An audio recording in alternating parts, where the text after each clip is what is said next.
Programa Visão Espírita. Apoio. América Chaves Seguros. Seguro é proteger sua vida e seu patrimônio. Precision Hospitalar. Distribuidora de medicamentos. E Livraria Espírita Verdade e Luz. Desde 1959, divulgando o espiritismo em Ribeirão Preto e região.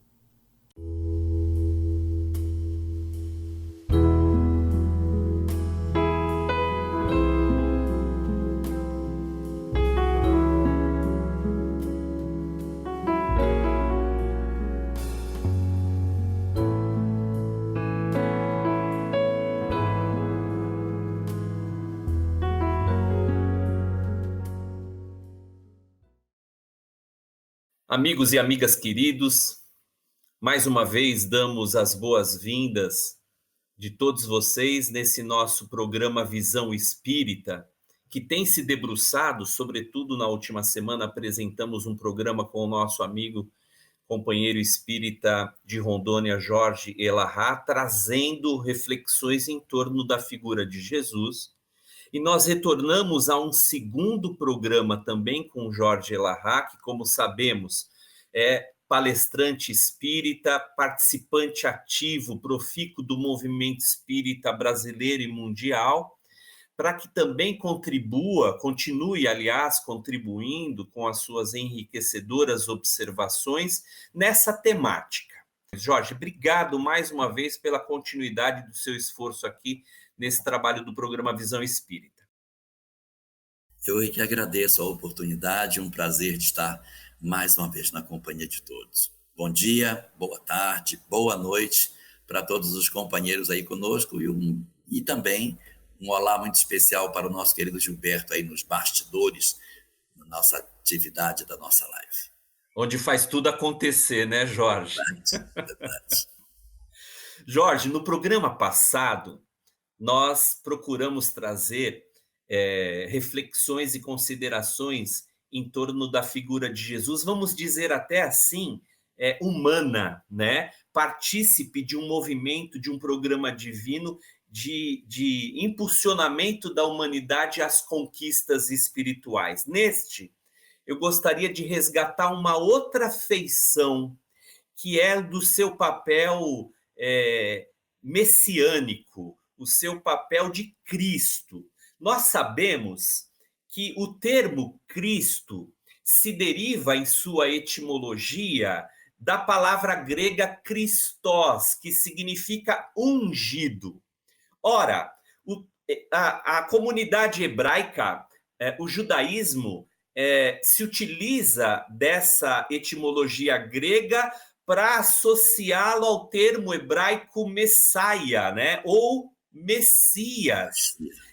Então nós podemos talvez compreender que há uma distinção entre Jesus e também entre Jesus Cristo. De que maneira a gente pode aprofundar e melhorar essas nossas considerações?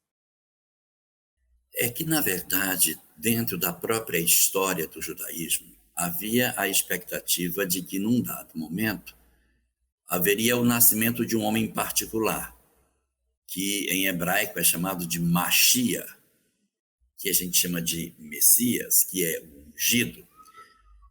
Por que é ungido? O que tem a ver ungido? É porque em hebraico existe muito a ideia de que os óleos possuem o dom da bênção. Quando o templo de Jerusalém foi erigido, houve toda uma cerimônia e um ritual que foi criado para abençoar um óleo de oliva que seria considerado um óleo como que sagrado, que seria usado para ungir, para abençoar as cerimônias, aquilo que fosse preciso usar. Aquele óleo tinha um ritual para ungí-lo e depois ele era usado nas cerimônias. Só que o Messias, ele não seria ungido por pessoas. O Messias, ele é ungido pelo próprio Criador. Então, o nome dele, na verdade, é ungido de Deus, porque quem vai ungí-lo, quem vai derramar as bênçãos, não é um sacerdote que vai passar os óleos sobre ele, que vai ungí-lo com o azeite. Segundo as tradições do judaísmo, o próprio Criador é que vai derramar as suas bênçãos sobre ele. Ele é o ungido de Deus. E para não dizer o ungido de Deus, chamava-se só o ungido, Mashiach. Então esperava-se esse Mashiach, esperava-se por esse ungido, e desde o profeta Isaías, que é do século VIII antes do nascimento do Cristo, as primeiras profecias começaram a surgir a respeito dele. Serão 16 profetas que irão a seu turno, cada um deles, trazendo fragmentos diferentes desse planejamento espiritual sobre a vinda desse homem singular. E o último dos profetas é o profeta Malaquias, que surpreendentemente está na nossa história da humanidade até o ano 430 antes do nascimento de Jesus. Então existem 4 séculos de silêncio sem nenhum profeta, nenhuma notícia dos céus aguardando a vinda do Messias, como se fosse uma mola comprimida de ansiedade que fosse se apertando, e a cada dia eles mais ansiosos, nem o Messias. Mais um século, nem o Messias. Mais um século, nenhuma notícia. Mais um século, nada. E de repente, rompendo esse silêncio de 400 anos, Jesus aparece, iniciando a sua tarefa com toda a majestade dos seus ensinamentos profundamente transcendentes. E ele vai realmente fazer mudanças muito profundas no pensamento judaico. Nós temos, por exemplo, dentro do judaísmo, ideias que são extremamente transformadas com o pensamento de Jesus. Eu poderia dar exemplos de 5 pontos desse. Primeiro é o pensamento de Deus, a ideia de que Deus era o nosso Senhor e que nós éramos criaturas desse Deus. E Jesus, com uma única palavra de 3 letras, ele traz toda a conceituação da verdadeira fraternidade universal. Ele chama Deus de Abba, meu Pai, Papai. De todos os grandes embaixadores celestes que aqui estiveram, Buda, Sócrates, Krishna, Confúcio, Furi, Hermes Trismegisto, Zaratustra, meu Deus, Sócrates, tantos nomes, nenhum deles chamou Deus de Pai. Só Jesus foi o único que trouxe essa informação.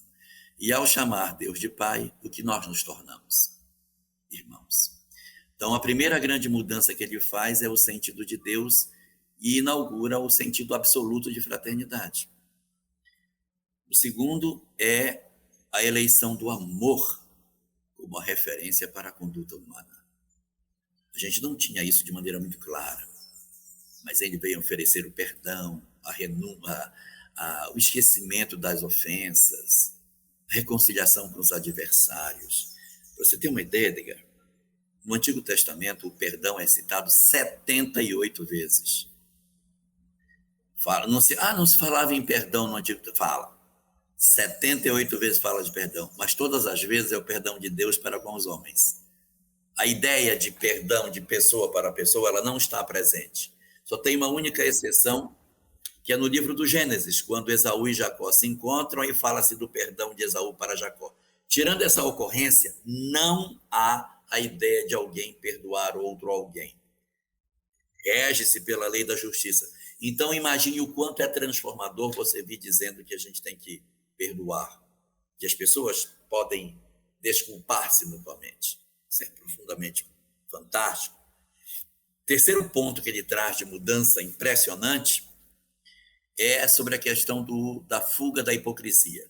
Havia todo um culto exterior, uma tentativa de demonstrar os valores espirituais para serem vistos pelos homens, e Jesus oferece a verdade como sendo a busca do homem. Então ele tenta despir a criatura de todos os aspectos de cultos exteriores e apontando para uma única direção: viver a verdade em todas as coisas. Um quarto ponto, que é também essencial na sua pregação, é a questão da imortalidade. Os judeus não tinham uma visão muito clara sobre a imortalidade. A Torá de Moisés, do Gênesis até o Deuteronômio, não tem uma única referência sobre vida após a morte. Não tem. Se eu puder dizer que eu vou caçar para encontrar, eu vou encontrar uma que diz: que a gente não deve consultar os mortos para adivinhar. É a única que se pode pensar em alguma coisa nesse sentido. Mas mesmo assim não é uma notícia de vida após a morte. Abraão viveu, morreu, acabou. Isaac viveu, morreu, acabou. Então você não tem o retorno de nenhum dos profetas ou nenhum personagem não aparece. Nos livros dos profetas que se seguem ao livro de Moisés, você vai encontrar presenças referentes a esses aspectos mais espiritualizados, falando até de comunicações mediúnicas, como o encontro de Saul com a pitonisa de Endor, onde acontece uma reunião mediúnica que Samuel se manifesta, mas a gente não tem essa ideia da imortalidade no Antigo Testamento. E na fala de Jesus, o centro de sua mensagem é a imortalidade da alma. Desde o início, em que ele fala sobre a vida após a morte, sobre todas essas questões que dizem respeito à continuidade da vida, que é uma insistente pregação do Cristo, tendo inclusive uma parábola, a única parábola que os personagens têm nome, que é a parábola de Lázaro e o rico.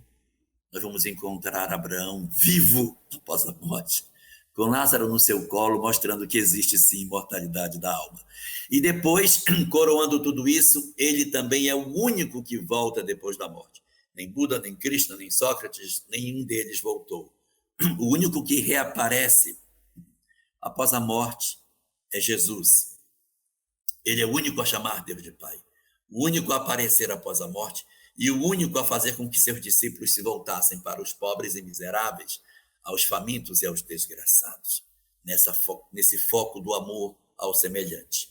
E o último dos 5 pontos é o desapego dos bens terrenos, o desembaraçar-se da loucura do mundo, essa angústia excessiva pela posse da terra, pelos bens da terra.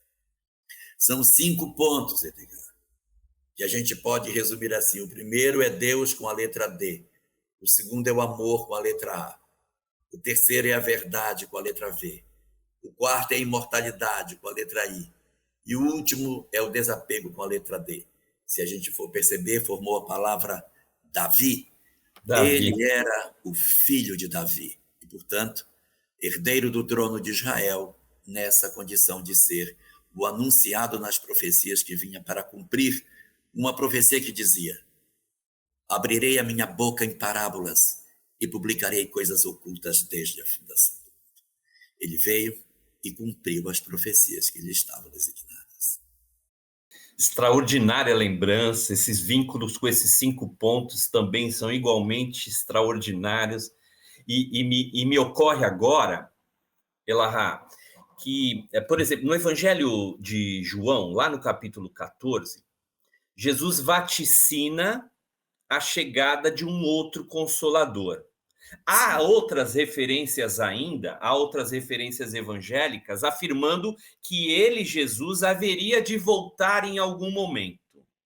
Ora, se no Evangelho de João, particularmente no capítulo 14, especialmente naquele versículo 15, é quando Jesus, de fato, vaticina o Consolador, a pergunta que eu te faço nesse sentido, portanto, é: esse Consolador estaria de alguma sorte relacionado com a volta do Cristo, a volta de Jesus?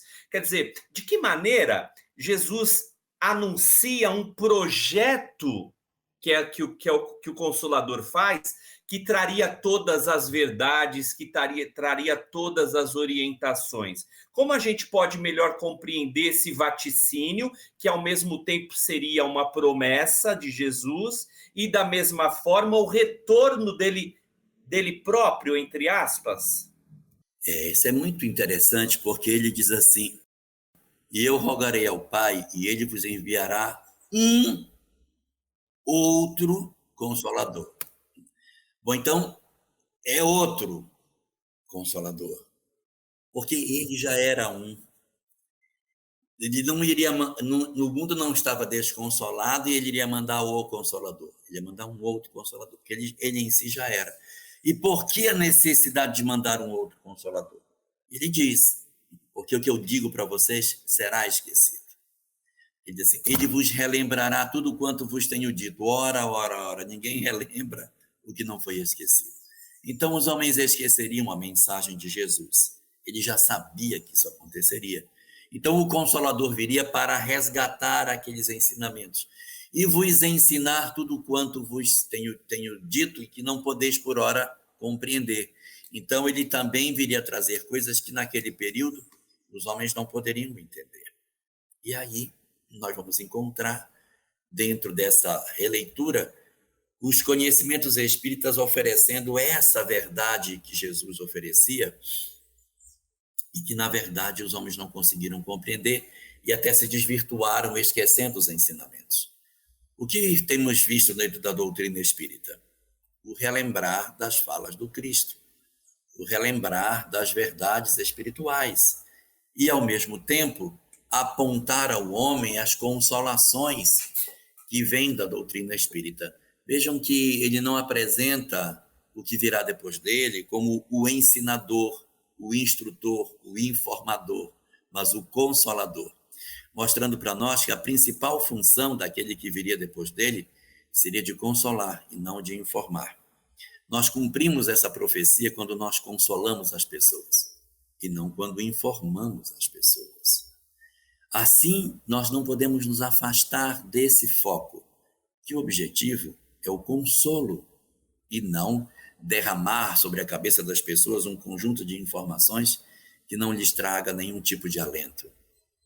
Quando nós trabalhamos dentro da instituição espírita as informações sobre vida após a morte e oferecemos às mães a informação de que seus filhos vivem e que o reencontro daqueles que se amam é um fator inevitável no cenário da nossa humanidade, nós percebemos de maneira muito nítida o processo de consolação que está escondido por trás disso.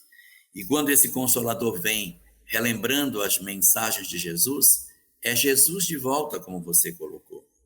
É o retorno dele, não como pessoa, mas como ideia, como proposta, como doutrina, como pensamento, como conjunto de verdades espirituais.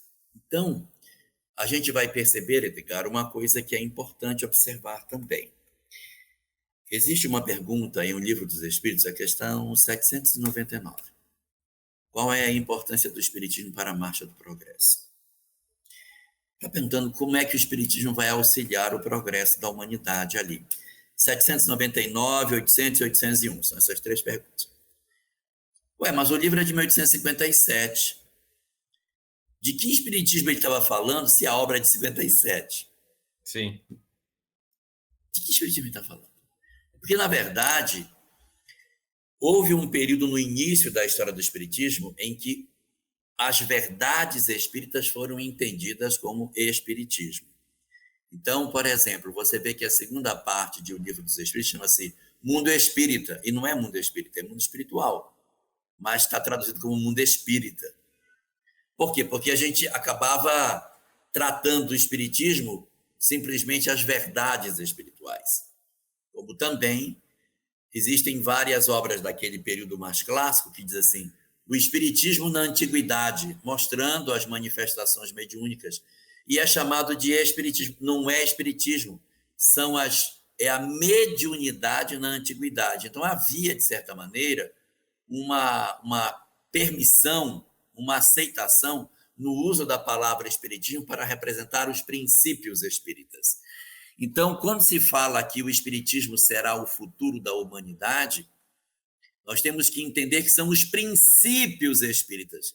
Eu não tenho a menor dúvida de que a reencarnação, a mediunidade, a imortalidade da alma, que isso será crença comum, mas eu não tenho a menor dúvida, porque isso vai se espalhar pela humanidade, seja através da doutrina espírita ou de qualquer outra das suas demais co-irmãs que pregam os mesmos princípios, porque mais importante do que você ter a adoção de um código de uma determinada doutrina é a verdade da reencarnação, é a verdade da imortalidade, que vem através da experiência de quase morte, vem através da psicologia transpessoal, vem através da psicologia positiva, da hipnose, das diversas religiões imortalistas, vem de toda essa corrente New Age que toma conta do planeta, toda essa frente de ideias vai arrastar a humanidade a dobrar-se diante da compreensão de que sim, os inevitavelmente princípios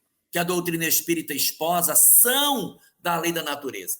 E reforço isso dizendo para você o seguinte: quando a humanidade fechou as portas da fé no século XIX, impedindo que o homem tivesse acesso à religião, o que fez o homem? Deu a volta nas religiões e criou um grupo de princípios que não são religiosos, mas atendem ao interesse religioso, chamado autoajuda. Então, o que é autoajuda? É a religião sem o rótulo, sem a casca de religião. As pessoas não querem falar que é Deus, mas elas dizem: o universo conspira a nosso favor. O que ele está dizendo aí? Que, na verdade, acredita-se que existem forças invisíveis que comandam a vida. Aponta o perdão, a paciência, e é através dessas múltiplas portas que os princípios espirituais vão tomar conta da humanidade indiscutivelmente. Nós caminhamos, sem dúvida, para uma sociedade que tem esse conjunto de princípios.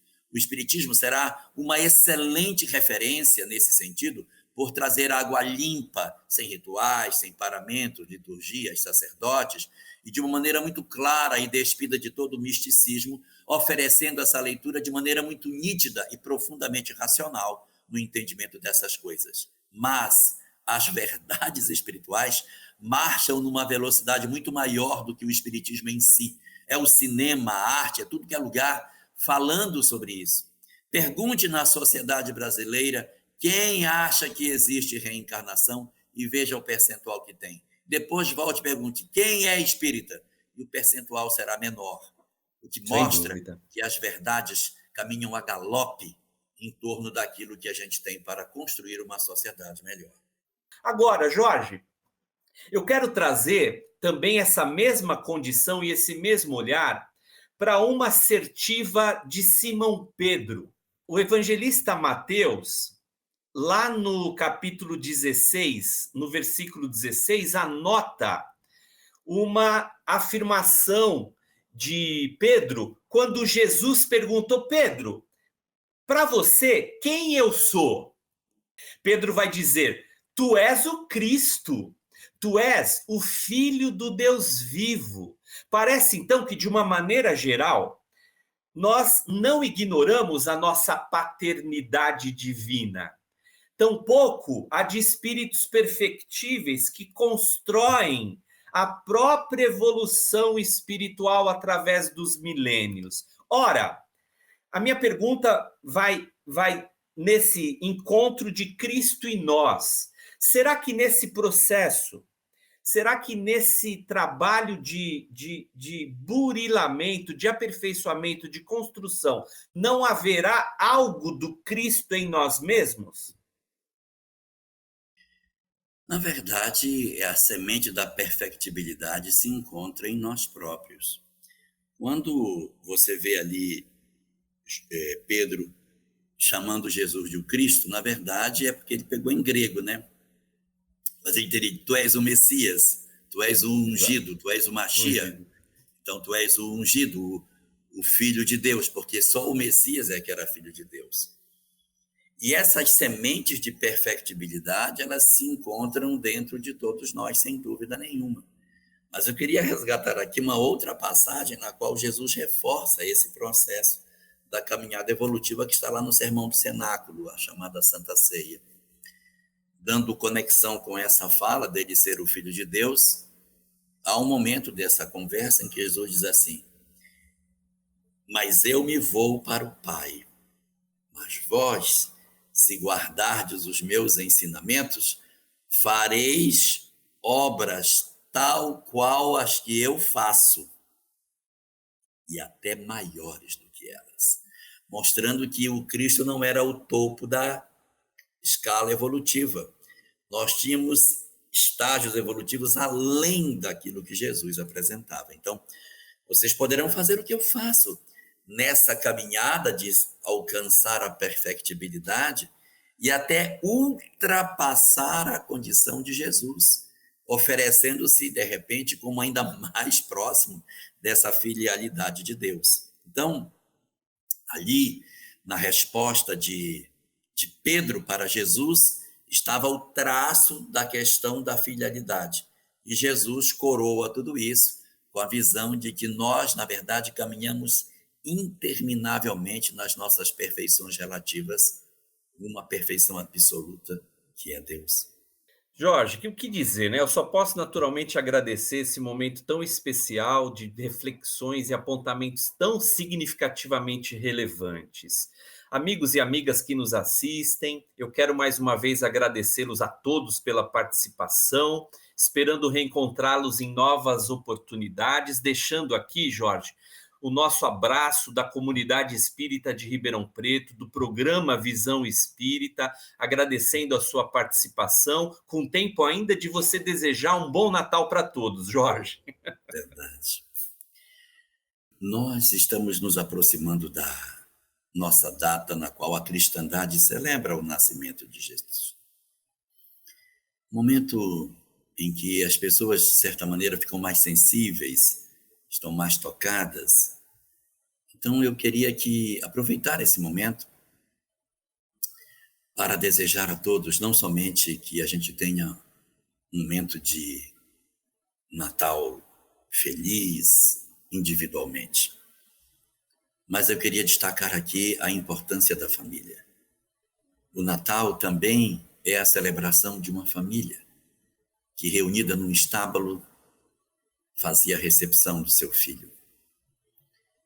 Quem observasse aquela mulher ainda jovem, dando à luz a uma criança em uma estrebaria, sem nenhum recurso material, sem nenhuma perspectiva do ponto de vista de dinheiro, de poder, debruçado sobre as grades dessa estrebaria, poderia dizer, meu Deus, que família infeliz, que desgraçados que são, coitada dessa criança nascida por entre os animais. E essa moça, meu Deus, por que não assistes essa mulher? Por que não cuidas dela? Por que deixas que uma menina tão jovem experimente uma experiência tão dolorosa? Mas aqueles de nós que conseguíssemos ver o desdobramento espiritual do que ali se passava, poderia enxergar uma coisa transcendente em termos espirituais. Que a gente faça esse exercício no nosso Natal. Que a gente não se prenda à festa material que vai estar acontecendo nas nossas famílias, mas que nós consigamos observar os aspectos espirituais da confraternização, do perdão, da convivência pacífica entre todos nós, das desculpas que precisamos nos oferecer, da reconciliação, que o Natal represente para nós um momento mágico em que a família se reencontra, não somente em volta da mesa, mas que possamos encontrar os nossos corações depois de um ano tão tumultuado, de tanta turbulência, de tantas intolerâncias, de tantas agressões e ofensas, que a gente possa se reconciliar com os nossos entes queridos e celebrarmos o amor em cima da presença de Jesus, aquele que nada pediu e tudo ofereceu. Feliz Natal, amigos e amigas. Até o próximo programa Visão Espírita. Obrigado, Jorge. Muita paz.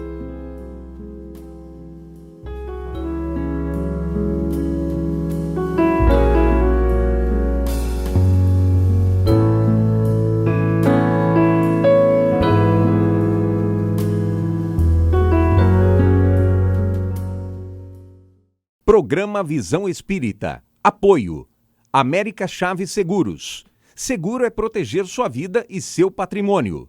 Precision Hospitalar. Distribuidora de medicamentos. E Livraria Espírita Verdade e Luz. Desde 1959, divulgando o espiritismo em Ribeirão Preto e região.